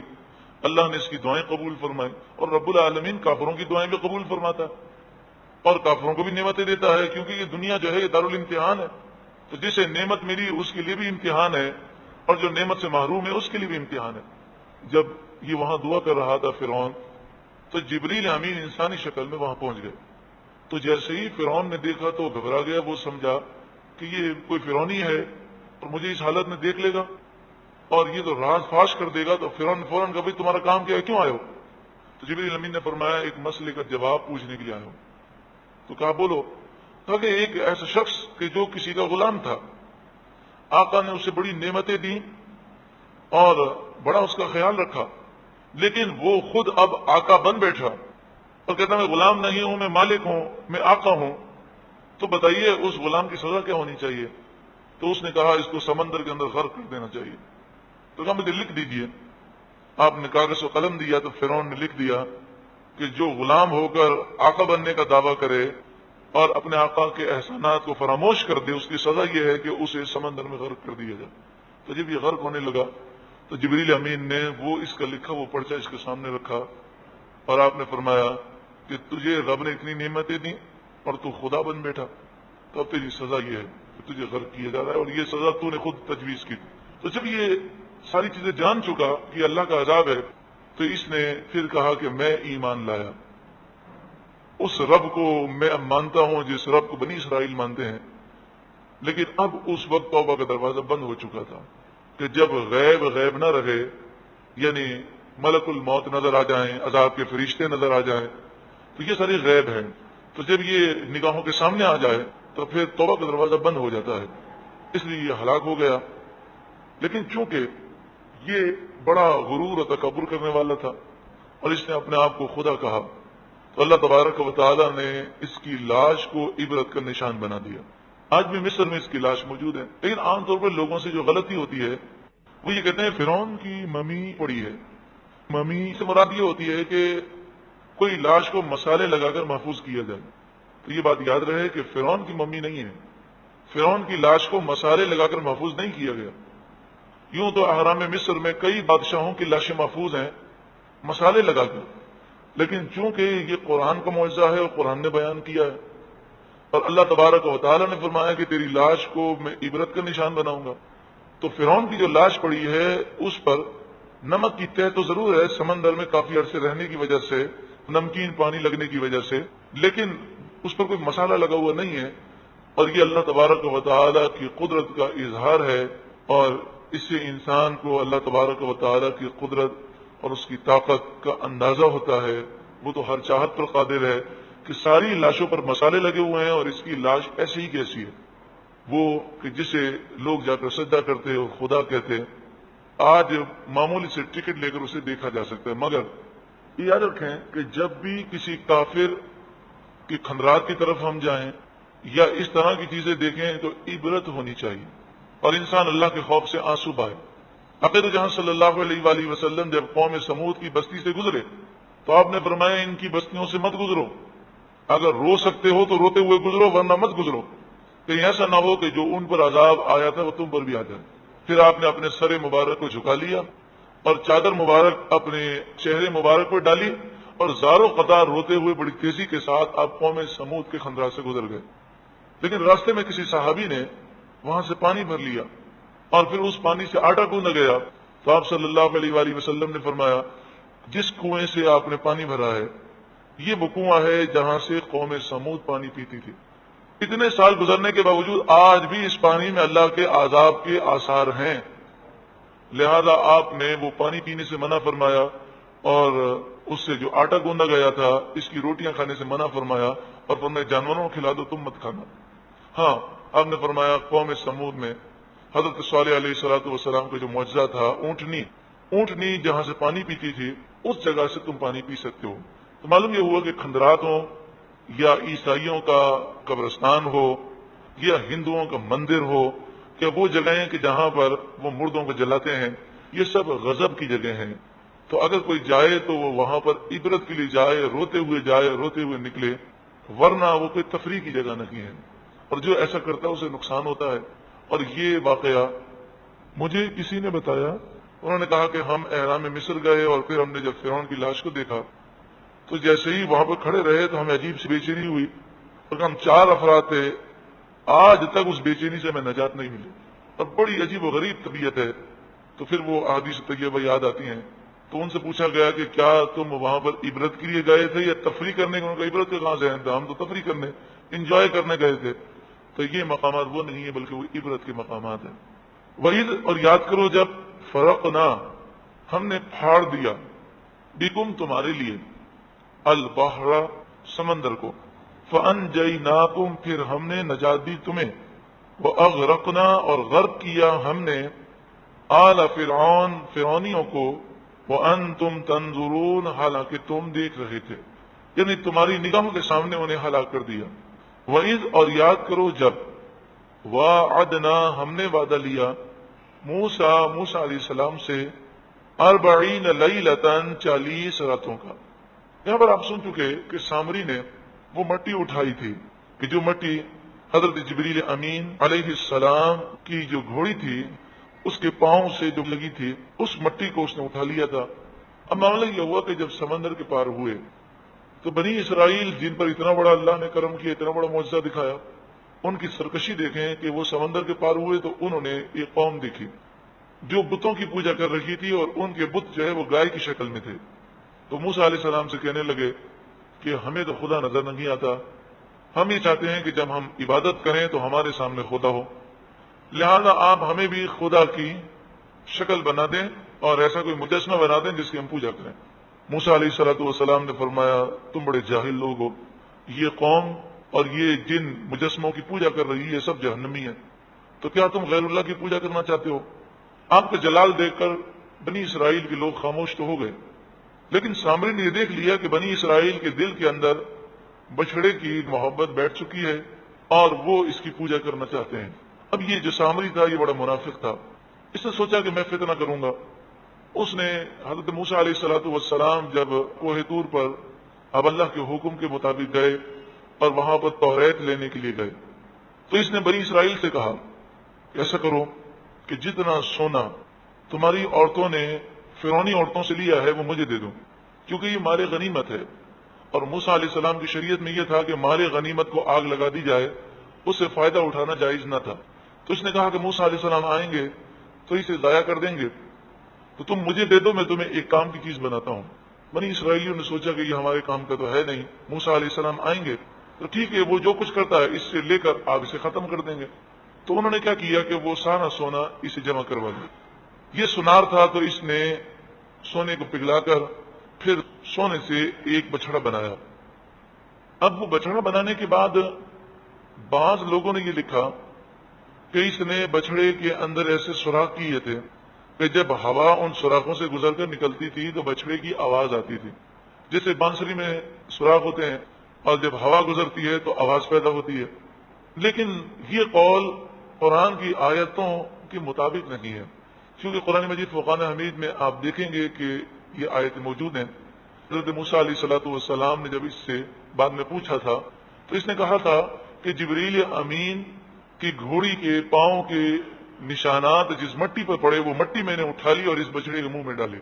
تو اگر صرف سوراخ کرنے سے ہی وہ آواز پیدا ہو رہی تھی تو اس مٹی کے ڈالنے کا کیا فائدہ؟ پھر دوسری بات یہ ہے کہ قرآن مجید فرقان حمید میں یہ بھی ہے کہ موسیٰ علیہ السلام نے بعد میں اس بچڑے کو جلایا اور اس کی راکھ آپ نے پانی میں بہا دی۔ تو آپ کو اتنا تو علم ہوگا کہ جب سونے کو جلایا جائے تو اس کی راکھ نہیں ہوتی، سونا پگھل جاتا ہے، تو راکھ اسی کی ہوتی ہے کہ وہ یا تو انسانی شکل میں ہو یا وہ جانور ہو یا کاغذ ہو یا لکڑی ہو، ان کی راکھیں ہوتی ہیں۔ تو اس لیے وہ دوسری تفسیر جو ہے وہ زیادہ مستند ہے کہ فرمایا کہ اس نے وہ مٹی جب اس کے منہ میں ڈالی تو وہ سونے کا بچڑا سچ مچ کا بچڑا بن گیا اور وہ گائے کی آواز نکالنے لگا۔ تو یہ بات دیکھ کر انہیں چاہیے تھا کہ وہ اللہ کی قدرت کو سمجھتے کہ اللہ رب العالمین کی قدرت دیکھیں کہ اس مٹی میں اس نے یہ طاقت پیدا کی ہے، تو بجائے اس کے کہ وہ اللہ کی قدرت سمجھتے انہوں نے اس بچڑے کو خدا سمجھ لیا۔ لیکن یہ سارا واقعہ جو ہوا یہ 30 دن کے دوران ہوا۔ 30 دن تک تو بنی اسرائیل نے اس بچڑے کی پوجا نہ کی۔ معاملہ یہ تھا کہ موسیٰ علیہ السلام جب گئے تھے کوہ طور پر تو آپ یہ کہہ کر گئے تھے کہ میں 30 دن کے بعد تمہارے پاس توریت لے کر آؤں گا۔ وہاں واقعہ یہ ہوا کہ موسیٰ علیہ السلام نے 30 دن تک اعتکاف کیا، راتوں کی عبادتیں کی، دن میں روزہ رکھا، اور بعض مفسرین نے کہا کہ مسلسل 30 دن تک آپ نے روزہ رکھا۔ جب انسان روزہ رکھتا ہے تو منہ میں ایک مہک پیدا ہوتی ہے، اور یہ مہک جو ہے اس لیے پیدا ہوتی ہے کہ معدہ جب خالی ہوتا ہے تو وہاں سے مہک آتی ہے، اور یہ مہک اللہ تبارک و تعالیٰ کو بہت پسند ہے۔ موسیٰ علیہ السلام نے یہ خیال کیا کہ میں اللہ کی بارگاہ میں جا رہا ہوں اور یہ مہک میرے منہ میں آ رہی ہے، تو ایک روایت یہ ہے کہ آپ نے مسواک کی، اور ایک روایت یہ ہے کہ آپ نے خوشبودار گھاس لی، آپ نے اس کو منہ میں چبا کر اسے پھینک دیا، تو اس سے وہ مہک ختم ہو گئی۔ اللہ رب العالمین نے فرمایا، اے موسیٰ تم نے 30 دن روزے رکھے، لیکن میں تمہارے منہ میں وہ روزے دار کی مہک نہیں پاتا۔ موسیٰ علیہ السلام نے اس طرح عرض کی کہ مہک تو تھی لیکن میں نے اس طرح ختم کی، تو فرمایا کہ یہ روزے دار کے منہ کی مہک میرے نزدیک مشک سے زیادہ محبوب ہے، تو آپ مزید 10 دن روزہ رکھیں۔ تو اس طرح کی 40 دن ہو گئے۔ وہاں جب یہ ہوا کہ موسیٰ علیہ السلام 30 دن کے بعد واپس نہ آئے تو سامری نے کہا کہ میں آپ کو نہیں کہتا تھا کہ یہ خدا ہے اور خدا اس شکل کا ہے۔ موسیٰ علیہ السلام خدا کو ڈھونڈنے گئے، جب خدا یہاں آ گیا تو موسیٰ علیہ السلام کو ملا نہیں، تو اب نعوذ باللہ من ذالک وہ شرمندگی کی وجہ سے واپس نہیں آ رہے، تو اب تم اس کی پوجا شروع کر دو۔ تو بنی اسرائیلی اس کی باتوں میں آ گئے، اور صرف 12,000 بنی اسرائیلی ایسے تھے جنہوں نے پوجا نہ کی اور حضرت ہارون علیہ السلام کا کہنا مانا۔ باقی 5 لاکھ سے زائد، اب سوچیں کہ 6 لاکھ میں سے جب 12,000 کو نکال دیں تو باقی تو 5 لاکھ اور یہ 88,000 جتنے تھے سب کے سب بچڑے کی پوجا کرنے لگے۔ یہ ہے بنی اسرائیل کا حال۔ اور دوسری طرف دیکھیں امت محمدیہ صلی اللہ علیہ وسلم کا کرم کہ آپ صلی اللہ علیہ وسلم نے فرمایا، وَإِنِّي وَاللَّهِ مَا أَخَافُ عَلَيْكُمْ أَن تُشْرِكُوا بَعْدِي وَلَكِنْ أَخَافُ أَن تَنَافَسُوا فِيهَا، بے شک اللہ کی قسم تم میرے بات شرک نہیں کرو گے، ہاں دنیا کی محبت میں گرفتار ہو جاؤ گے، مجھے اس بات کا خوف ہے۔ یہ رسول اللہ کا معجزہ ہے کہ امت محمدیہ صلی اللہ علیہ وسلم آج پوری دنیا میں پھیلی ہوئی ہے۔ رسول اللہ کے وصال ظاہری کو 1400 سال سے زائد عرصہ گزر گیا۔ امت محمدیہ گناہگار ضرور ہے، بہت سارے گناہوں میں مبتلا ہو گئی، دین سے دور ہوئی، سنتوں سے دور ہوئی، نمازوں سے دور ہوئی، لیکن کتنا بھی گناہگار ہو وہ اگر رسول اللہ سے محبت کرنے والا ہے اور رسول اللہ کا کلمہ پڑھنے والا ہے تو وہ الحمدللہ شرک سے پاک ہے۔ وہ اللہ کے سوا کسی کو الہ، خدا، معبود نہیں سمجھتا۔ وہ تو 30 دن سے 3 دن اوپر ہوئے اور 33 دن ہوئے تو 3 دن کے اندر وہ بچڑے کی پوجا کرنے لگے، لیکن 1400 سال گزر گئے، امت محمدیہ صلی اللہ علیہ وسلم کا ایک ایسا شخص بالکل نہیں جانتا، اس سے بھی آپ گفتگو کیجئے تو وہ یہی کہے گا کہ اللہ کے سوا کسی اور کی پوجا نہیں ہو سکتی، خدا اور کوئی نہیں، اللہ کے سوا کوئی الہ نہیں، اللہ کے برابر کوئی نہیں، اور جو طاقتیں جسے بھی ملی ہیں وہ اللہ کی عطا سے ہیں۔ امت محمدیہ صلی اللہ علیہ وسلم کی اکثریت آج شرک سے محفوظ ہے اور الحمدللہ ایمان پر قائم دائم ہے۔ دعا کریں اللہ تعالی ہمیں اعمال صالحہ کرنے کی بھی توفیق عطا فرما۔ تو ارشاد فرمایا، وَإِذْ وَاعَدْنَا مُوسَىٰ 40 لَيْلَةً، اور یاد کرو جب ہم نے موسیٰ علیہ السلام سے 40 راتوں کا وعدہ کیا۔ آپ نے دیکھا اس مختصر سے جملے میں کتنی باتیں بیان کر دی گئیں، پہلے 30 دن تھے، پھر 10 دن کا اضافہ ہوا، پھر 40 دن ہوئے۔ لیکن یہاں پر ایک مسئلہ سمجھ لیں کہ روزے کی حالت میں مسواک کرنا ہمارے لیے جائز ہے، روزے کی حالت میں مسواک کرنا ہمارے لیے جائز ہے۔ تو موسیٰ علیہ السلام نے مسواک کی یا آپ نے خوشبودار گھاس کو چبایا؟ آپ نے اسے صرف چبایا تھا، اسے اتارا نہیں تھا۔ تو بعض علماء یہ فرماتے ہیں، بعض محققین، کہ مسواک نہ فرمائی تھی کیونکہ مسواک کرنے میں تو کوئی حرج نہیں، اور بعض کہتے ہیں کہ مسواک جو ہے انہیں منع تھی اور ہماری جو امت ہے انہیں اجازت ہے۔ لیکن بات دراصل یہ ہے کہ ایک ہے مسواک کرنا اور ایک ہے کچی مسواک کو لے کر چبانا اور اس کے ریشے بنانا۔ تو روزے کی حالت میں آپ کچی مسواک لیں اور اس کا ریشہ بنائیں تو وہ الگ چیز ہے، اور ریشے بنے ہوئے ہیں وہ مسواک کرنا وہ الگ چیز ہے۔ تو صحیح طریقہ یہ ہے کہ روزے کی حالت میں ریشے بنی ہوئی مسواک کرنے میں تو کوئی حرج نہیں، لیکن آپ جیسے نیم کا درخت ہے، یہ پیلو کا درخت ہے، زیتون کا درخت ہے، اس کی مسواک آپ کچی لیں اور پھر اسے چبا چبا کر ریشے بنائیں، اس میں بڑے خطرات ہیں، اس سے لکوڈ نکلتا ہے، اس کے اترنے کے امکانات ہیں، تو یہ نہیں کرنا چاہیے۔ ہاں ریشوں سے مسواک، اگر ریشے بنے ہوئے ہوں تو روزے کی حالت میں مسواک کرنا یہ سنت مبارکہ ہے۔ بعض حضرات یہ سمجھتے ہیں کہ زوال سے پہلے تو کر سکتے ہیں اور زوال کے بعد مسواک کرنا منع ہے، لیکن فقہاء احناف کے نزدیک مسواک پورے دن کی جا سکتی ہے۔ لیکن یہ یاد رہے کہ مسواک کرتے ہوئے اس کی رطوبت اندر نہ جائے اور ریشے جو ہیں وہ حلق کے نیچے نہ اتریں۔ ثم اتخذتم العجل، پھر تم نے بنا لیا بچڑے کو، ثم پھر اتخذتم تم نے پکڑ لیا، العجل بچڑے کو، یعنی تم نے بچڑے کو معبود بنا لیا، من بعدی موسیٰ علیہ السلام کے جانے کے بعد۔ قرآن کی جامعیت دیکھیں کہ اتنے سے جملے کے اندر وہ سارے سامری کے واقعات اور سب مختصراً جو ہے جمع کر دیے گئے کہ بچڑے کو معبود بنا لیا، اور کیسے بنایا وہ تفصیل آپ نے سماعت کی۔ وانتم ظالمون، اس حال میں کہ تم ظالم تھے، کہ تم نے شرک کیا۔ اب آپ کہ بنی اسرائیلی جو ہے وہ بچڑے کو پوج رہے تھے، خدا سمجھ رہے تھے، الہ سمجھ رہے تھے، اور اس کے حاشیے میں سعودی عرب سے چھپا ہوا جو قرآن کا ترجمہ اور تشریح ہے اس میں لکھا بنی اسرائیلی جس طرح شرک میں مبتلا ہوئے اسی طرح امت محمدیہ بھی آج ساری مشرک ہو چکی ہے سوائے چند ایک کے۔ یعنی دیکھے تو صحیح کتنی جہالت ہے، وہ بچڑے کو خدا سمجھ رہے ہیں، پوج رہے ہیں، الہ سمجھ رہے ہیں، اور امت محمدیہ کا جاہل سے جاہل آدمی بھی اللہ کے سوا کسی کو الہ نہیں سمجھتا، خدا نہیں سمجھتا، کسی اور کو پوچھتا نہیں، تو انہوں نے سیدھا اس کو ملا دیا۔ یعنی میں نے آپ کو پہلے بھی کہا تھا کہ اس تفسیر کا مقصد صرف اور صرف یہی ہے کہ ہم مسلمان ہیں، باقی سارے مشرک، کافر، مرتد ہیں، بدعتی ہیں۔ جب اتنی نفرتیں پھیلائی جائیں گی تو اب بتائیے مسلمانوں میں اتحاد کیسے ہوگا؟ یعنی جب مسلمانوں کی اکثریت کو 95% یا 99% مسلمانوں کو مشرک، کافر، مرتد، بدعتی کہا جائے گا، تو اب بتائیے کہ پھر امت محمد صلی اللہ علیہ وسلم میں اتحاد کی باتیں، یہ نفرت کی، یہ وہاں سے جو پھیلائی جا رہی ہیں، یہ کیوں پھیلائی جا رہی ہیں؟ ان کے پیچھے یہودی اور عیسائی لابی ہے جو اس طرح کی باتیں کر کے یہ ثابت کرنا چاہتی ہے کہ اب امت محمدیہ ساری مشرک ہو گئی، جب تو پھر ہندوؤں میں اور امت محمدیہ میں کوئی فرق رہا؟ عیسائی بھی مشرک، یہودی بھی مشرک، ہندو بھی مشرک اور امت محمدیہ بھی مشرک، تو پھر نہ تو خانہ کعبہ پر پھر ہمارا حق ہونا چاہیے اور نہ ہی بیت المقدس پر، کیونکہ امت مسلمہ جب ساری مشرک ہے تو 57 اسلامی ممالک، تو اسلامی ممالک بھی نہیں کہنا چاہیے کیونکہ اکثریت جو ہے وہ مشرک ہے، تو مشرکوں کے ممالک ہو گئے، نعوذ باللہ من ذالک۔ تو یہ بہت بڑی ایک سازش ہے کہ جس سے مسلمانوں کو کافروں، یہودیوں، عیسائیوں کے خلاف جو مسلمانوں کی توجہ تھی وہاں سے ہٹا کر آپس میں لگا دیا گیا۔ اب دیکھیں ہندوؤں کے خلاف اتنی باتیں نہیں ہوتی جتنی ان مسلمانوں کے بارے میں ہوتی ہیں جو صحیح العقیدہ ہیں، سارا زور انہیں مشرک، کافر، بدعتی اور مرتد قرار دینے پر لگایا جاتا ہے۔ ثم عفونا، پھر ہم نے درگزر کیا، ثم پھر عفونا ہم نے درگزر کیا، عنکم تم سے، من بعد ذالک اس کے بعد، لعلکم تاکہ تم تشکرون شکر کرو، تاکہ تم شکر کرو۔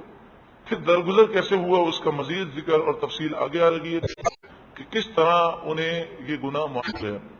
وَإِذْ آتَيْنَا، اور یاد کرو جب ہم نے دی، آتینا ہم نے دی، موسیٰ الکتابہ موسیٰ علیہ السلام کو کتاب، والفرقان اور فرقان، فرقان کے معنی حق اور باطل میں فرق کرنے والی چیز یعنی معجزات، موسیٰ علیہ السلام کو کتاب اور معجزات دیے، لعلکم تاکہ تم تہتدون ہدایت پا جاؤ۔ حضرت موسیٰ علیہ السلام جو توریت لینے کے لیے گئے تو توریت کا مطالبہ بھی بنی اسرائیل کی طرف سے تھا، اور وہ کہتے تھے ہمیں ایک ایسی کتاب چاہیے جس میں ہمیں زندگی گزارنے کا طریقہ لکھا ہو، تو فرمایا وہ کتاب اللہ تعالیٰ نے تمہیں عطا فرمائی۔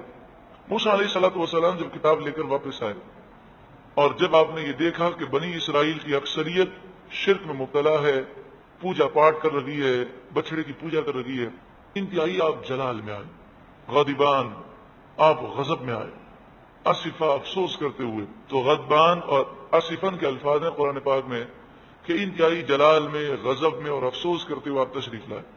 تو اس سے پتہ یہ چلا کہ جو لوگ یہ کہتے ہیں کہ غصہ نہیں آنا چاہیے، انہیں اپنی اصلاح کرنی چاہیے، انہیں یوں کہنا چاہیے غصہ اپنی ذات کے لیے نہیں آنا چاہیے، اور اگر غصہ اپنی ذات کے لیے آ جائے تو اسے کنٹرول میں رکھنا چاہیے، لیکن جب دین کا نقصان ہو تو اس پر افسوس بھی ہونا چاہیے اور اس پر جلال بھی آنا چاہیے، اور اس جلال کا اظہار شریعت کے دائرے میں ہونا بھی چاہیے۔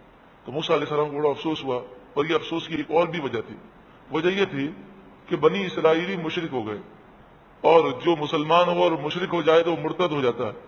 ہماری شریعت اگر توبہ کر لے تو قتل سے بچ جائے گا، لیکن موسیٰ علیہ السلام کی شریعت میں یہ تھا کہ توبہ بھی کر لے پھر بھی اس کی سزا جو ہے قتل ہے، تو آپ کو بہت افسوس ہو کہ پوری قوم ختم ہو گئی. 12,000 جنہوں نے پوجا نہیں کی وہ بچیں گے، باقی سب کو تو قتل کرنے کا حکم ہے. پھر یہ حکم بھی نازل ہوا کہ جو 12,000 افراد جنہوں نے پوجا نہیں کی، شرک نہیں کیا، وہ تلواریں ہاتھ میں پکڑیں، اور جو مشرکین جنہوں نے شرک کیا وہ اپنے سروں کو جھکا کر کھڑے ہو جائیں. گو کہ انہوں نے پھر توبہ کر لی، وہ مسلمان بھی ہو گئے، لیکن مرتد ہونے کی جو سزا ہے وہ تو دی جائے گی. یعنی عند اللہ معاف ہے، لیکن دنیاوی سزا ہے تاکہ آئندہ کوئی مرتد نہ ہو. تو فرمایا کہ یہ لائن سے کھڑے ہو جائیں.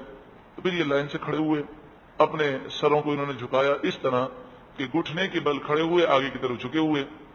اور صبح سے لے کر شام تک وہ بنی اسرائیلی کے جو مرتد نہیں ہوئے تھے وہ ان بنی اسرائیلیوں کو جنہوں نے پوجا کی تھی انہیں قتل کرتے رہے، اور تقریباً 70,000 بنی اسرائیلی قتل کر دیے. ارشاد فرمایا وَإِذْ قَالَ، اور یاد کرو جب قَالَ فرمایا موسیٰ علیہ السلام نے لِقَوْمِهِ اپنی قوم سے، یا قومی اے میری قوم، انکم ظلمتم انفسکم، بے شک تم نے ظلم کیا، انفسکم اپنی، باتخاذکم العجل، بچڑے کو معبود بنا کر، العجل بچڑا، فتوبوا پس تم رجوع لاؤ، توبہ کرو، پس تم رجوع لاؤ، الی بارئکم اپنے پیدا کرنے والے کی طرف، باری کے معنی پیدا کرنے والا، تم رب کی بارگاہ میں رجوع لاؤ. فاقتلوا انفسکم، تم اپنے آپ کو قتل کرو، یعنی اپنے آپ کو قتل کے لیے پیش کر دو. ذالکم خیر لکم، یہ تمہارے لیے زیادہ بہتر ہے، عند بارئکم تمہارے پیدا کرنے والے کے نزدیک. یعنی دنیاوی سزا تمہیں ملے گی لیکن آخرت کی سزا سے تم بچ جاؤ گے. حضرت موسیٰ علیہ السلام اور حضرت ہارون علیہ السلام رو پڑے اور رب کی بارگاہ میں دعا کی، مالک و مولا، قاعدہ و قانون تو یہی ہے کہ جس نے شرک کیا، کفر اختیار کیا اسلام کے بعد، وہ مرتد ہو گیا اور اس کی سزا دنیا میں قتل ہے. اے مالک و مولا، انہوں نے توبہ کی ہے اور یہ اب دوبارہ مسلمان ہو چکے ہیں، تو انہیں دنیاوی سزا معاف کر دے، ورنہ ساری قوم ہماری ختم ہو جائے گی. تو جب شام ہوئی 70,000 وہ قتل کر دیے گئے تو حکم نازل ہوا کہ اللہ تبارک و تعالی نے اس سزا کو معاف فرما دیا. اب جو 70,000 وہ قتل کر دیے گئے، اللہ نے انہیں شہادت کا رتبہ عطا فرمایا، اور جو زندہ رہے انہیں اللہ تبارک و تعالی نے یہ گناہ معاف فرما دیا. فتاب علیکم، پس اللہ نے تم پر رحمت کو نازل فرمایا. تابہ کے معنی رجوع فرمایا رحمت کے ساتھ، یعنی رحمت کو نازل فرمایا علیکم تم پر. انہ هو التواب الرحیم، بے شک وہی بہت توبہ قبول کرنے والا مہربان ہے. سامری کو حضرت موسیٰ علیہ الصلوۃ والسلام نے پوچھا، اس نے یہ ساری باتیں بتائیں تو آپ نے فرمایا کہ تو نے پوری قوم کو ہلاک کیا، برباد کیا، تو تجھے تو عبرت کا نشان بنایا جائے گا. آپ نے فرمایا تو یہاں سے چلا جا، اب تو جنگلوں میں بھاگے گا اور لوگوں سے کہے گا کہ مجھے کوئی ہاتھ نہ لگا. تو اس پر یہ عذاب مسلط ہوا کہ اگر کوئی اس کو ہاتھ لگا دے یا ہاتھ ملا دے تو اسے سخت بخار آ جاتا، بڑی تکلیف ہوتی، اور جو ہاتھ ملاتا یا ہاتھ لگاتا اسے بھی بخار آ جاتا. تو یہ جنگلوں میں بھاگتا تھا اور لوگوں سے دور بھاگتا تھا، اور کوئی بھی قریب آتا تو کہتا کہ میرے قریب مت آنا، تمہارا جسم اگر مجھ سے لگ گیا تو تمہیں بھی تکلیف ہوگی، مجھے بہت تکلیف ہوگی. اس طرح بھٹکتے بھٹکتے وہ ہلاک ہو گیا. پھر اللہ تبارک و تعالیٰ نے یہ بھی فرمایا کہ میں نے معاف تو کر دیا، لیکن اس معافی کے لیے ایک اور کام آپ کی قوم کو کرنا ہوگا. 70 افراد آپ اس قوم سے چن لیجئے، وہ کوہ طور پر آئیں اور مجھ سے معافی مانگیں، وہاں استغفار کریں، تو پوری قوم کے لیے مغفرت کی خوشخبری سنائی جائے گی. موسیٰ علیہ السلام نے 70 افراد کو چنا اور آپ انہیں کوہ طور پر لے گئے. حضرت موسیٰ علیہ السلام جب کوہ طور پر پہنچے تو موسیٰ علیہ السلام تو اللہ کے کلام کو سن رہے ہیں اور اللہ سے ہم کلام ہو رہے ہیں، اور وہ ساتھ میں کھڑے ہیں لیکن انہیں کوئی آواز نہیں آ رہی، وہ کوئی کلام نہیں سن رہے. تو انہوں نے موسیٰ علیہ السلام کو اپنے جیسا سمجھا، اور ساری گمراہیاں جو ہیں وہ انسان کی اس طرح پیدا ہوتی ہیں کہ وہ اپنے آپ کو نبی جیسا سمجھ لیتا ہے. ان لوگوں نے یہ کہا کہ یہ کیا بات ہوئی، آپ اللہ تعالیٰ سے ہم کلام ہو رہے ہیں، ہمیں تو کوئی کلام سنائی نہیں دے رہا. تو ہمیں تو آپ کی باتوں پر اس وقت یقین آئے گا کہ ہم اپنی آنکھوں سے اللہ کو دیکھ لیں. تو اللہ کے دیدار کی تمنا یہ اچھی تمنا ہے، لیکن یہ تمنا نبی کی گستاخی کے ساتھ ہے. یعنی اللہ کو دیکھیں گے تو ہم آپ کی بات پر یقین کریں گے. جیسے ہی انہوں نے یہ کہا ایک زوردار آواز پیدا ہوئی اور اس آواز کی ہیبت سے وہ سارے کے سارے ہلاک ہو گئے۔ وَإِذْ قُلْتُمْ، اور یاد کرو جب تم نے کہا، تم نے کہا، یا موسیٰ، اے موسیٰ، لن نؤمن لک، لن ہرگز، نؤمن ہم ایمان لائیں گے، ہرگز ہم ایمان نہیں لائیں گے، لکا آپ کے لیے، یعنی آپ کی باتوں پر ہم یقین نہیں کریں گے، حتی جب تک کہ نر اللہ جہرتن، ہم نہ دیکھ لیں اللہ کو سامنے، جب تک ہم اللہ کو جہرتن سامنے نہ دیکھ لیں اس وقت تک ہم آپ کی بات پر یقین نہیں کریں گے۔ فَأَخَذَتْكُمُ الصَّاعِقَةُ، صاعقہ بہت زوردار آواز کہ جس سے دل بند ہو گئے، ہارٹ فیل ہو گئے، پھر زوردار آواز نے تمہیں پکڑ لیا، وَأَنْتُمْ تَنظُرُونَ، حالانکہ تم دیکھ رہے تھے، یعنی تم نے یہ دیکھا کہ اس زوردار آواز نے کیسے پکڑا، تم ایک دوسرے کو دیکھ رہے تھے اور ہلاک ہو گئے۔ موسیٰ علیہ السلام نے دعا کی، مالک، حالانکہ یہ غضب کس وجہ سے تھا؟ موسیٰ علیہ السلام کی بے ادبی کی وجہ سے۔ تو موسیٰ علیہ السلام نے دعا کی، مالک و مولا تو کرم کر دے، میں قوم کو کیا جواب دوں گا؟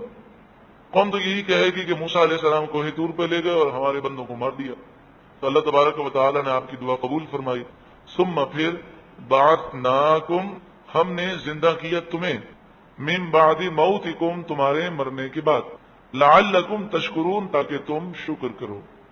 مسلسل بنی اسرائیل پر آنے والی نعمتوں کا ذکر ہے اور ان کی ناشکری کا ذکر ہے۔ یہ واقعات ہم پہلے بھی سن چکے، امت محمدیہ کے لیے درس ہیں۔ آج ہماری اکثریت ناشکری میں مبتلا ہے، گناہوں میں مبتلا ہے، اسی لیے ہم وہ ساری برکتوں سے محروم ہو گئے۔ اب واقعہ یہ ہوا کہ یہ چونکہ جب سمندر کے پار ہوئے اور فرعونی غرق ہو گئے تو دوبارہ مصر میں آ گئے تھے، اور جب مصر میں آئے تو محلات موجود ہیں، سارے باغات موجود ہیں، کیونکہ عذاب جو ہے وہ سمندر میں آیا تھا تو مصر کی ساری چیزیں اسی طرح موجود تھیں۔ یہ تو بڑے خوش ہو گئے کہ فرعونیوں نے جو محنتیں کی تھیں وہ ساری محنتیں انہیں وصول ہو گئیں، سارے مکانات، سارے باغات، سارے کھیت، اور انہوں نے اس کو ڈیوائیڈ کر لیا اور بڑے مزے سے رہنے لگے۔ اب ان پر جہاد فرض کیا گیا اور انہیں حکم دیا گیا کہ تمہیں اب جانا ہے ملک شام اور بیت المقدس آزاد کرانا ہے۔ شام آج کل تو بڑا مختصر ہے، پہلے ملک شام بڑا وسیع تھا، اس میں فلسطین بھی داخل تھا، اردن بھی، اور آس پاس کے کئی علاقے اور ممالک داخل تھے۔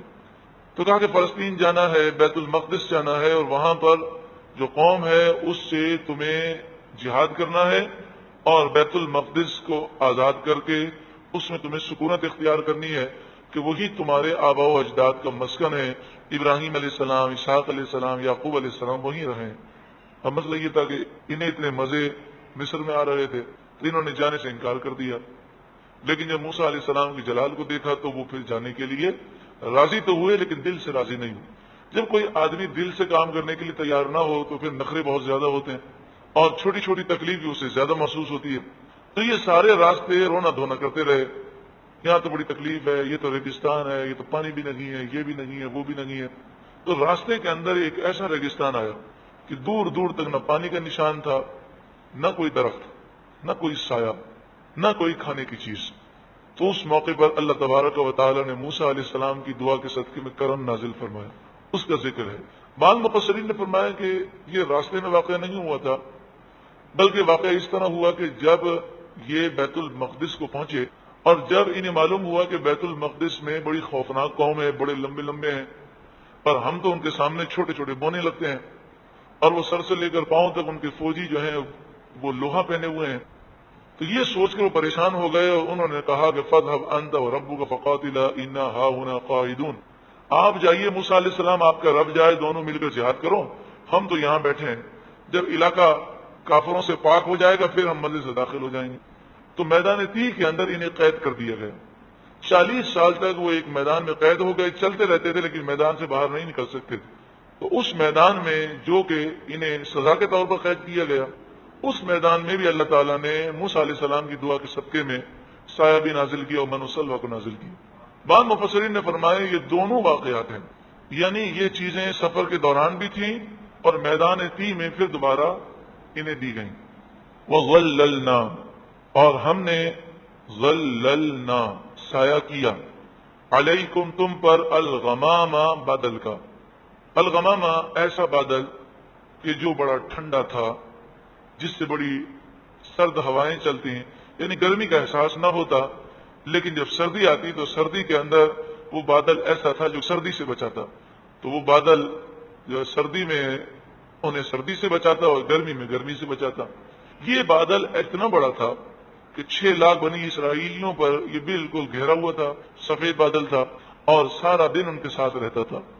دوسرا ان پر یہ کرم تھا کہ رات ہوتی تو اندھیرا ہو جاتا تو ایک نوری ستون نازل ہوتا، پلر، اور اس کی روشنی ایسی ہوتی کہ پورا علاقہ روشن ہو جاتا، جس میں انہیں رات میں کوئی گھبراہٹ نہ ہوتی، ان کے کپڑے میلے نہ ہوتے، پرانے نہ ہوتے، ان کے ناخن اور بال نہ بڑھتے، اور بچہ جو بھی پیدا ہوتا تو وہ لباس کے ساتھ پیدا ہوتا اور عمر کے ساتھ ساتھ وہ لباس بڑھتا جاتا۔ اتنی نعمتیں۔ وَأَنَّا، اور ہم نے نازل کیا، علیکم تم پر، المن والسلوى، من کو نازل کیا اور سلوہ کو نازل کیا۔ من اور سلوہ کیا چیز ہے، اس کے بارے میں مختلف اقوال ہیں۔ حقیقت یہ ہے کہ اللہ تعالیٰ اس کی حقیقت کو جانتا ہے، باقی مفسرین نے جو اقوال بیان کیے اس میں سے ایک قول کہ من جو ہے وہ کوئی ایسی چیز تھی جو میٹھی چیز تھی، اور سلوہ جو ہے وہ پرندے تھے، یا تو یہ بٹیر تھے جو بھنے ہوئے آتے تھے، یا وہ ایسے پرندے تھے کہ ہوا ان کو لے کر آتی تھی اور انہیں پکڑنا بہت آسان تھا، تو بنی اسرائیلی انہیں پکڑتے تھے اور پھر انہیں کھاتے تھے۔ لیکن زیادہ مستند قول یہ ہے کہ یہ بھنے ہوئے بٹیر تھے کہ جنہیں پکانے کے لیے، کاٹنے کے لیے انہیں کوئی محنت نہیں کرنی پڑتی تھی۔ صبح صادق سے لے کر طلوع آفتاب تک جو فجر کا وقت ہوتا ہے، اس میں ہر ایک کے لیے ایک ایک سا کی مقدار، یعنی تقریباً 4.25 کلو 4.5 کلو کی مقدار یہ نازل ہوتا، اور یہ اپنی چادروں میں لے لیتی اور پورے دن کے لیے کافی ہوتا۔ لیکن جب جمعے کا دن آتا تو 2 سا، یعنی 8.5 کلو یا 9 کلو جو ہے نازل ہوتا، جو ہفتے کے دن نازل نہیں ہوتا تھا، کیونکہ ہفتے کا دن ان کے لیے ضروری تھا کہ ہفتے کے دن کوئی دنیاوی کام نہ کرو۔ ہمارے لیے تو یہ ہے نا کہ جمعے کے دن ہم دنیاوی کام کر سکتے ہیں، صرف جمعے کی پہلی اذان ہو اس وقت سے لے کر نماز پڑھنے تک دنیاوی کام منع ہے، لیکن ان کے لیے پورے ہفتے کے دن دنیاوی کام منع تھے۔ جمعے کے دن وہ آتا تو وہ اسے دگنا جمع کر لیتے، لیکن انہیں یہ حکم تھا کہ ہر ایک اتنا ہی جمع کرے، زیادہ جمع نہ کرے۔ لیکن انہوں نے لالچ کی، کیونکہ انہیں اپنا ماضی پتا تھا، تو انہوں نے کہا کہ کہیں ایسا نہ ہو کہ ہماری کسی سرکشی کی وجہ سے یہ بند ہو جائے تو پھر ہم کہاں سے کھائیں گے، تو وہ چپکے چپکے چھپانے لگے۔ مفسرین بیان کرتے ہیں کہ اس سے پہلے کھانا سڑتا نہیں تھا، لیکن جب سے انہوں نے چھپانا شروع کیا تو وہ من و سلوہ سڑنے لگا جو وہ چھپاتے تھے، اور پھر اس کی آمد بند ہو گئی۔ اب یہاں پہ ایک سوال پیدا ہوتا ہے کہ کھانا تو بیکٹیریا سے یا جراثیم کی وجہ سے سڑتا ہے، تو اس میں کوئی تعجب والی بات نہیں، بیکٹیریا ہو یا جراثیم ہو، اس کو پیدا کس نے کیا؟ اللہ نے پیدا کی۔ تو مفسرین نے جو بیان کیا اس کا مفہوم یہ ہوا، اگر سائنس کے اعتبار سے دیکھیں تو اس زمانے تک بیکٹیریا پیدا نہیں ہوئے تھے، تو ان کی حرکتوں کی وجہ سے بیکٹیریا پیدا ہو گئے۔ اب جو کھانا جو ہے وہ آسانی کے ساتھ اسٹور نہیں کیا جا سکتا، آمد بند ہو گئی۔ اس کے معنی یہ ہے کہ یہ سفر کے دوران کا واقعہ ہو تو آمد بند ہو گئی، لیکن جہاں تک میدان تی کا ذکر ہے تو اس میں تو 40 سال تک مسلسل یہ آمد ہوتی رہی، کیونکہ ان کا گزارا اسی چیز پر تھا۔ ارشاد فرمایا وَأَنزَلْنَا عَلَيْكُمُ الْمَنَّ وَالسَّلْوَىٰ، اور ہم نے نازل پر من اور سلوہ۔ کُلُوا مِن طَیِّبَاتِ مَا رَزَقْنَاکُمْ، کھاؤ من طیبات، پاکیزہ روزی سے، ما رزقناکم، جو ہم نے تمہیں دی، وما ظلمونا، اور نہیں ظلم کیا انہوں نے ہم پر، نہ کر کے انہوں نے ہمارا کچھ نقصان نہیں کیا، ولیکن کانوا انفسہم یظلمون، ہاں لیکن وہ اپنی ہی جانوں پر ظلم کیا کرتے تھے۔ انسان جب گناہ کرتا ہے تو اپنا ہی نقصان کرتا ہے، اور نیکی کریں گے تو ہمارا اپنا بھلا ہے۔ اللہ رب العالمین ان واقعات کی روشنی کو ہمیں سمجھنے کی توفیق عطا فرمائے۔ جب 40 برس گزر گئے تو پھر بنی اسرائیل جہاد کے لیے چلے، اور حضرت موسیٰ علیہ السلام کے خلیفہ اور نبی حضرت یوشع بن نون علیہ السلام، ان کی قیادت میں وہ جہاد کے لیے روانہ ہوئے اور بیت المقدس کو انہوں نے فتح کیا۔ جب بیت المقدس فتح ہوا اور وہ اس بستی میں داخل ہوئے تو چونکہ 40 سال پہلے انہوں نے جہاد سے انکار کیا تھا، پھر 40 سال کی سزا ملی، اب اس کے بعد بیت المقدس میں وہ داخل ہو رہے ہیں، تو انہیں شکر ادا کرنے کا حکم دیا گیا۔ وَإِذْ اور یاد کرو جب قُلْنَا ہم نے فرمایا، ادخلوا تم داخل ہو جاؤ، هذه القرية اس بستی میں، فَكُلُوا مِنْهَا پھر تم کھاؤ اس سے، حَيْثُ شِئْتُمْ جہاں سے تم چاہو، حیث جہاں سے شئتم تم چاہو، رغداً بلا روک ٹوک۔ اور جب ہم نے فرمایا اس بستی میں تم داخل ہو جاؤ، پھر اس بستی میں سے جہاں سے تم چاہو کھاؤ، دشمن بھاگ چکا ہے، اسے شکست ہو چکی ہے، اور جو نعمتیں ہیں وہ انہیں تم بلا روک ٹوک کھا سکتے ہو۔ وَادْخُلُوا الْبَابَ سُجَّدًا اور تم داخل ہو دروازے سے، الباب دروازہ، سجدن سجدہ کرتے ہوئے، یعنی شکر کا سجدہ کرو، اللہ تعالیٰ نے کتنا کرم کیا کہ تمہارے ہاتھ میں یہ فتح آ گئی۔ وَقُولُوا حِطَّةٌ اور تم کہو حِطَّةٌ یعنی اے اللہ تو ہمیں معاف کر دے، اللہ سے معافی مانگو، نغفر لکم ہم بخش دیں گے تمہیں، خطایاکم تمہاری خطائیں۔ اور جو نیک لوگ ہیں جنہوں نے جہاد سے انکار نہیں کیا تھا، وہ جب حطہ کہیں گے تو ان کے درجات بلند کیے جائیں گے، کیونکہ نیک لوگ اگر استغفار کریں اور ان کے گناہ نہ ہوں تو استغفار کی برکت سے درجات بلند ہوتے ہیں۔ وَسَنَزِيدُ الْمُحْسِنِينَ اور عنقریب ہم نیکوکاروں کو زیادہ عطا کریں گے، واو مانے اور، سین مانے عنقریب، نزیدو ہم زیادہ دیں گے، المحسنین نیکوکاروں کو۔ لیکن جب یہ لوگ وہاں پہنچے تو کئی اس قوم کے ایسے لوگ تھے کہ جنہوں نے اس بات کو مذاق بنا لیا، اور انہوں نے سجدہ نہ کیا بلکہ سرین کو زمین پر گھسیٹتے ہوئے داخل ہوئے، اور انہوں نے حطہ نہ کہا بلکہ حنطہ کہا۔ حطہ کے معنی اے اللہ تو ہمیں معاف کر دے، اور حنطہ کے معنی گندم، تو وہ گندم کہتے ہوئے داخل ہوئے۔ اب بخاری شریف کی روایت یہ ہے کہ انہوں نے حطہ کی جگہ پر حبہ فی شعرہ کہا، حبہ مانے اناج کا دانہ، تو حبۃ فی شعرہ اناج کا دانہ اس کی بالی میں، اس طرح کہتے ہوئے وہ داخل ہوئے۔ جب کوئی شریعت کا مذاق اڑائے، اللہ کے حکم کا مذاق اڑائے، تو وہ تباہ و برباد ہو جاتا ہے۔ تو اس قوم پر اللہ تعالیٰ نے اپنا عذاب نازل فرمایا۔ فبدل الذین فمانے پس، پھر بدل الذین ظلموا ان لوگوں نے بدل دیا جنہوں نے ظلم کیا، قولا اس بات کو بدل دیا، غیر الذی قیل لہم اس کے علاوہ جو ان سے کہی گئی، یعنی جو ان سے کہا گیا تھا اس کے علاوہ انہوں نے کلام کیا اور اس بات کو بدل دیا۔ ان سے کہا گیا تھا سجدہ کرو، وہ سرین کو گھسیٹتے ہوئے گھسے۔ ان سے کہا گیا تھا کہ وہ حطہ کہیں، انہوں نے ہنتا کہا یا حبہ فی شعرہ کہا۔ فانزلنا پھر ہم نے نازل کیا، اتارا، علی الذین ظلموا ان لوگوں پر جنہوں نے ظلم کیا، یعنی ظالموں پر اتارا، رجزا من السماء آسمان سے عذاب، بما کانوا یفسقون اس وجہ سے کہ وہ نافرمانی کیا کرتے تھے۔ تو طاعون کی بیماری ان پر آئی۔ طاعون کی بیماری کیا ہوتی ہے؟ جس طرح آپ نے آج کل سنا ہوگا کہ ڈینگی وائرس ہے، یا ملیریا کا آپ نے سنا ہوگا، تو ملیریا کا وائرس ہو یا جراثیم ہو، یہ ڈینگی وائرس ہو، تو یہ منتقل ہوتا ہے مچھر کے ذریعے۔ تو اسی طرح ایک بیماری ہے جو چوہوں کے ذریعے منتقل ہوتی ہے، جسے طاعون کہتے ہیں۔ اس بیماری میں ہوتا یہ ہے کہ انسان کے جسم پر جگہ جگہ اس طرح کے پھوڑے نکلتے ہیں کہ ان پھوڑوں سے خون و پیپ نکلتا ہے اور سخت بخار آتا ہے، اور مریض جو ہے 2 یا 3 دن میں انتقال کر جاتا ہے۔ لیکن اس قوم پر جب طاعون آیا تو اتنا شدید تھا کہ صرف 1 گھنٹے میں، 1 ساعت میں 24,000 بنی اسرائیلی ہلاک ہو گئے، اور تقریباً اس وبا میں 70,000 بنی اسرائیلی ہلاک ہوئے۔ یہ طاعون کی بیماری کیوں آئی؟ انہوں نے اللہ کے دین کا مذاق اڑایا، مسلمان کہلانے کے باوجود انہوں نے اللہ کے حکم کی نافرمانی کی۔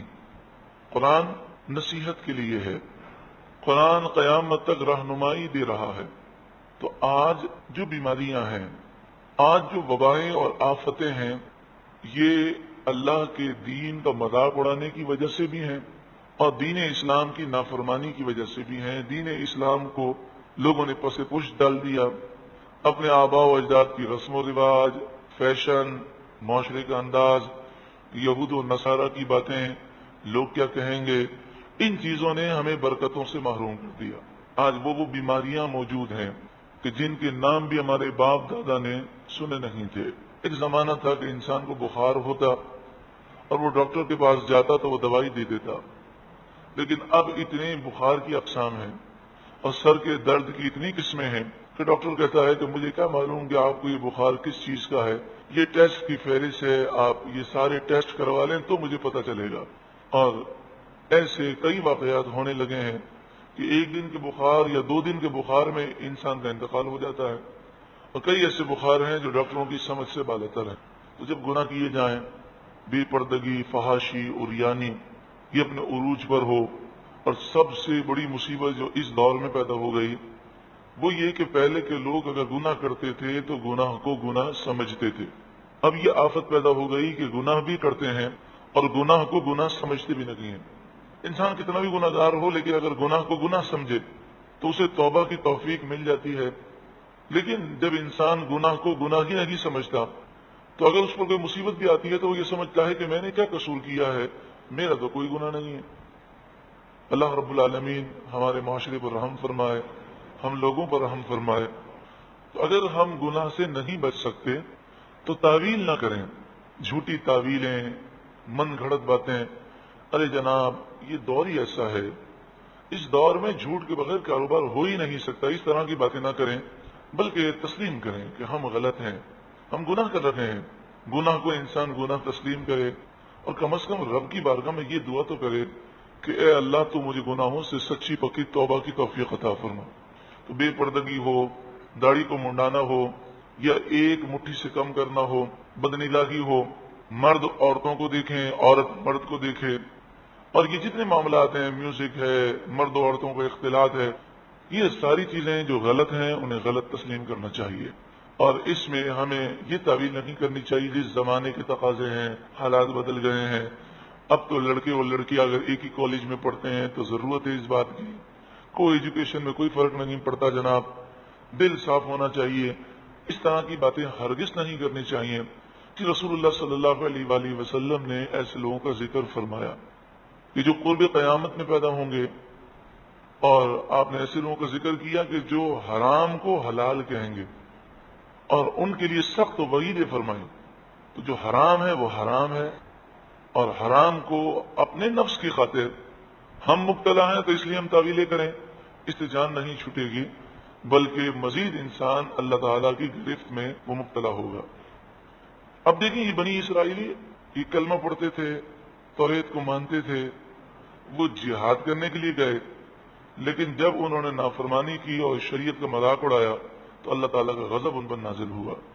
حدیث پاک میں ہے کہ جو لوگ مقام وبا میں رضائے الہی پر ثابت رہیں، اگر وہ وبا سے محفوظ رہیں، جب بھی انہیں شہادت کا ثواب ملے گا۔ یعنی کسی علاقے میں بیماری کی وبا ہو تو اس علاقے سے بھاگنا نہیں چاہیے، بلکہ اللہ کی رضا پر راضی رہے، اور اگر اسے اس وبا سے موت نہ بھی آئے تب بھی اللہ تعالیٰ اسے شہادت کا رتبہ عطا فرمائے گا۔ اسی طرح مسلم شریف کتاب السلام میں یہ حدیث ہے کہ طاعون پچھلی امتوں کے عذاب کا بقیہ ہے، جب تمہارے شہر میں واقع ہو وہاں سے نہ بھاگو، اور دوسرے شہر میں ہو تو وہاں نہ جاؤ۔ اگر طاعون یا ایسی وبائی بیماریاں کسی علاقے میں ہوں تو باہر والے اس علاقے میں داخل نہ ہوں، اور جو علاقے والے ہوں وہ وہاں سے بھاگ کر نہ جائیں، کیونکہ اگر ساری بھاگ کر چلے گئے تو جو بیمار ہیں، جو مریض ہیں، ان کی تیمارداری کون کرے گا؟ تو اس لیے وہاں سے بھاگنا منع ہے۔ کہ طاعون جو ہے پچھلی امتوں کے لیے تو عذاب تھا، لیکن امت محمدیہ صلی اللہ علیہ وآلہ وسلم میں طاعون ہو یا وبائی بیماریاں ہوں، اگر یہ پھیل جائے اور کوئی صبر کرے اور اس میں انتقال کر جائے تو اس کے لیے بھی شہادت کا رتبہ اللہ تبارک و تعالی عطا فرمائے گا۔